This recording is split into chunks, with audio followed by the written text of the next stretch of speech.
Hello दोस्तों, नमस्कार। तो इस वीडियो में हम एक खास टॉपिक पे बात करेंगे और वो टॉपिक है टेंस।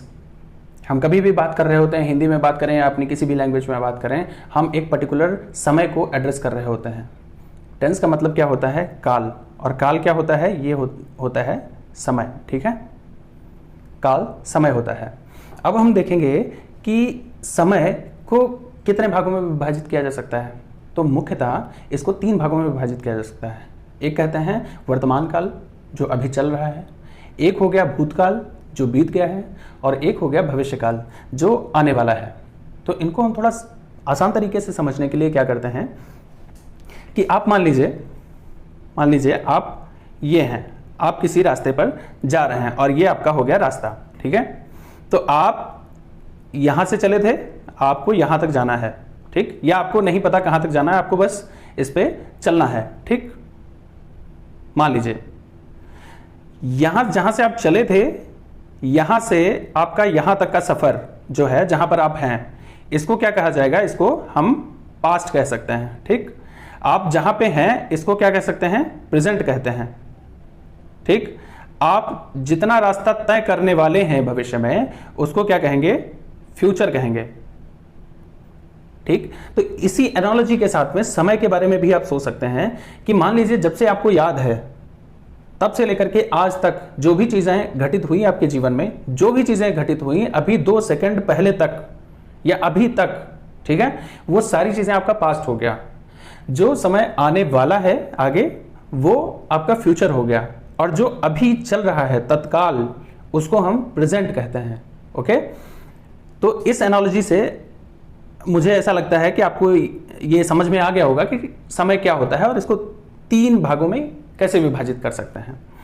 तो पहला हो जाता है आपका प्रेजेंट टेंस, जैसे मैंने बताया, आप जहां पे खड़े हैं वो जहां पे हैं तत्काल, जो अभी चल रहा है। दूसरा हो गया आपका पास्ट टेंस। तीसरा आपका हो जाता है फ्यूचर टेंस। ठीक है, अब देखते हैं कि हर एक पर्टिकुलर कैटेगरी की, टेंस कैटेगरी के 4 विभाजन होते हैं। 4 विभाजन कौन कौन से होते हैं इसमें? देखिए, पहला प्रेजेंट इंडेफिनिट टेंस, प्रेजेंट में अगर देखते हैं। दूसरा प्रेजेंट कॉन्टिन्यूअस टेंस। तीसरा प्रेजेंट परफेक्ट टेंस। चौथा प्रेजेंट परफेक्ट कॉन्टिन्यूअस टेंस। अब ये 4 सब डिविजन्स हैं इसके, और चारों की अपनी अपनी खासियत होती है। ठीक है, जैसे इनडेफिनिट, इसमें आपको एक शब्द पकड़ना है, इनडेफिनिट। ठीक, इनडेफिनिट का क्या मतलब होता है? अनिश्चित, जिसमें निश्चितता ना हो। जैसे मैंने कहा, मैं जाता हूं, तो हो सकता है ये मेरी आदत भी हो सकती है, मुझे नहीं पता हम कितना चल के आ गए हैं और कितना जाएंगे आगे, तो इसमें अनिश्चितता है। बस जाता हूं, ये चीज लिखी है। ठीक, तो इस वजह से इसको क्या कहते हैं? इनडेफिनिट टेंस कहते हैं। ओके, इसमें अनिश्चितता इसकी खासियत होती है। दूसरा हो गया प्रेजेंट कॉन्टिन्यूअस टेंस। इसमें क्या होता है? कार्य जो भी हो रहा होता है वो, या जो भी घटित हो रहा होता है वो जारी रहता है, वो हो rहा होता है। जैसे वह जा रहा है, तो उसका जाना जो है वो कंटिन्यू हो रहा है, वो जारी है। तीसरा हो गया परफेक्ट टेंस। परफेक्ट का क्या मतलब होता है? पूर्ण।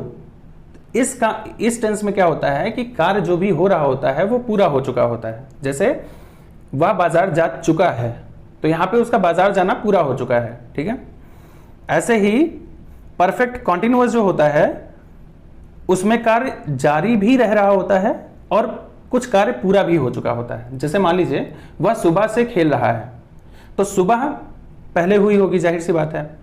सुबह से लेकर के अभी तक जितना भी उसने खेला वो पूरा कर लिया, लेकिन वो अभी भी खेल रहा है, मतलब वो जारी भी रख रहा है। तो इस वजह से इसमें परफेक्ट भी होता है और कॉन्टिन्यूअस भी होता है। ठीक है, तो इसमें पूर्णता भी होती है और जारी रहना भी होता है। ठीक है, इनको हम डिटेल में आगे बताएंगे। पहले आपको ये याद कर लेने हैं ताकि आपके लिए नियम जानना और उनको पहचानने में आसानी हो। अब देखिए, इनको याद करने का एक सरल तरीका क्या होता है? सबसे पहले आपको क्या याद करना है? केवल 4 चीजें, indefinite, continuous, perfect, perfect continuous. ठीक, अब बाकी 2 जो बचते हैं आपके कैटेगरीज, जैसे पास्ट और फ्यूचर, इसमें भी यही चीज रहेगी। बस क्या बदला जाएगा? उसके सामने उस पर्टिकुलर कैटेगरी का नाम जोड़ दिया जाएगा। जैसे मान लीजिए इसमें क्या था? Present indefinite tense, present continuous tense, present perfect tense, present perfect continuous tense.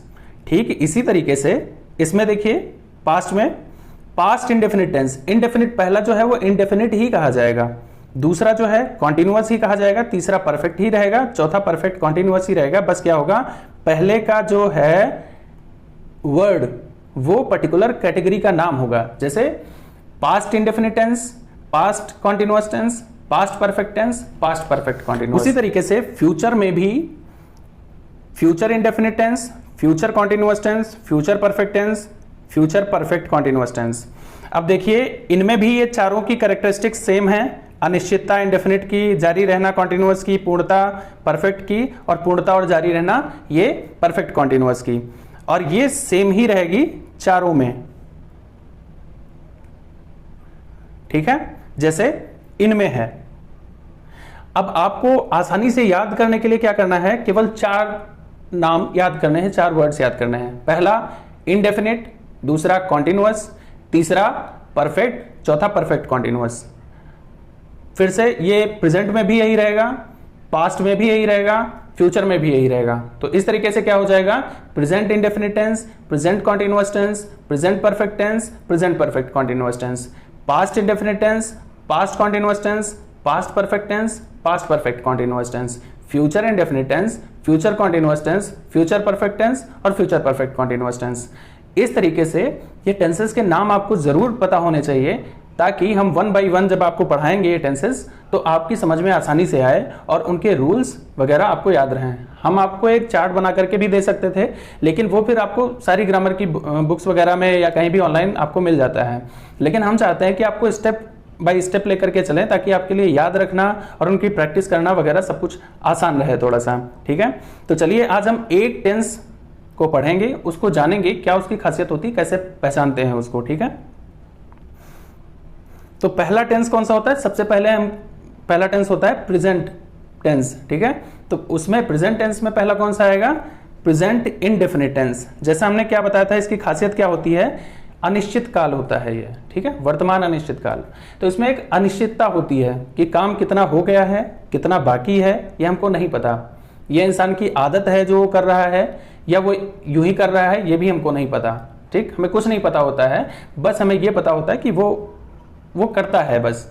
ठीक है, अब इसकी पहचान हम कैसे करते हैं, वाक्य जो होता है ना, हिंदी का वाक्य, इसको ट्रांसलेशन के लिए हम बता रहे हैं ताकि आपको सहूलियत हो, कि हिंदी के सेंटेंस में सबसे लास्ट में क्या लगा होगा, ता है, ती है, ते हैं।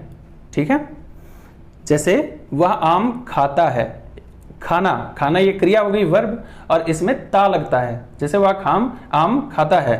ठीक है, जैसे वह गाना गाती है, जैसे वे क्रिकेट खेलते हैं।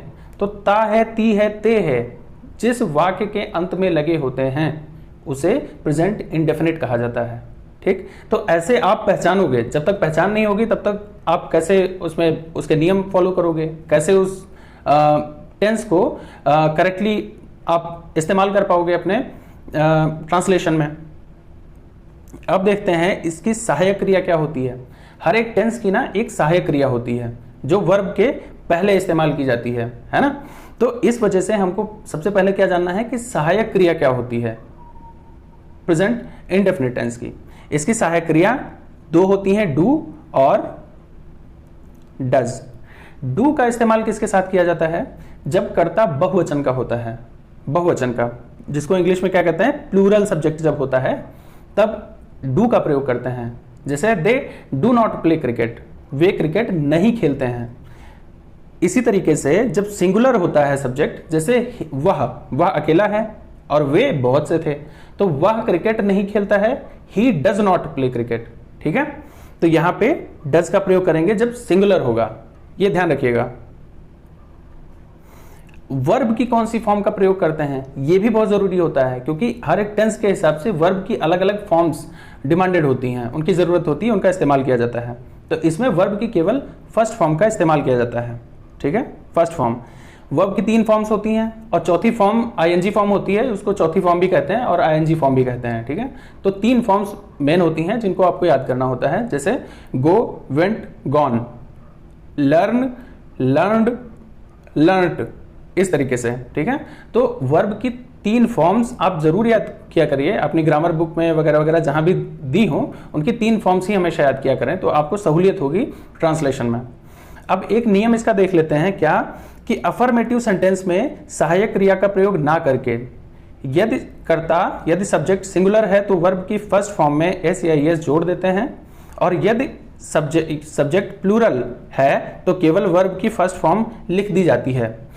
इसका क्या मतलब हुआ कि अगर जो सेंटेंसेस हम बनाते हैं उनको बेसिकली हम 6 तरीके से बना सकते हैं, उनको हम आगे बताएंगे, लेकिन हम पहले आपको यह जानना जरूरी है कि इसके जो अफर्मेटिव सेंटेंसेस होते हैं जिसमें केवल बात आपको बता दी जाती है, हम आज केवल आपको अफर्मेटिव सेंटेंसेस ही बताएंगे। अगले वीडियो में हम आपको पूरा डिटेल में बताएंगे कि 6 तरीके से कैसे एक वाक्य को बनाया जा सकता है, ठीक है। तो आज केवल हम अफर्मेटिव ही बताएंगे। अफर्मेटिव सेंटेंसेस जो होते हैं इसके, उसमें हेल्पिंग वर्ब का प्रयोग नहीं किया जाता है, हेल्पिंग वर्ब नहीं लगती, डू या डज का प्रयोग नहीं करेंगे।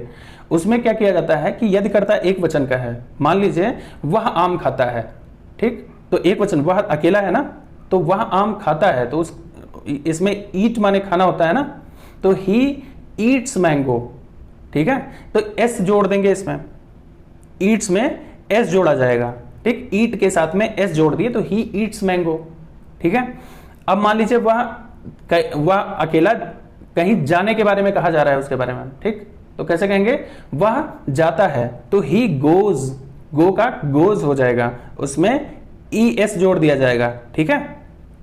इस तरीके से अगर कर्ता एक वचन का है तो वर्ब की फर्स्ट फॉर्म में एस या ई एस जैसे गोज है ना, जोड़ देते हैं, और अगर कर्ता बहुवचन का है तो केवल वर्ब की फर्स्ट फॉर्म लिख दीजिए। बाकी 12 टेंसेस के किसी भी सेंटेंस में जो है केवल बिना सहायक क्रिया के फर्स्ट फॉर्म आप लिख ही नहीं पाएंगे, ठीक, केवल प्रेजेंट इंडेफिनिट में होती है, ये हमेशा याद रखिएगा। जैसे हमने कैसे क्या कहा कि वे जाते हैं, तो इसका सिंपल सा कैसे बनेगा, दे गो, ठीक है, दे गो। अब यहां पे ई एस इसमें नहीं जोड़ेंगे, ई एस नहीं जोड़ेंगे क्योंकि कर्ता बहुवचन का है, दे, ठीक है।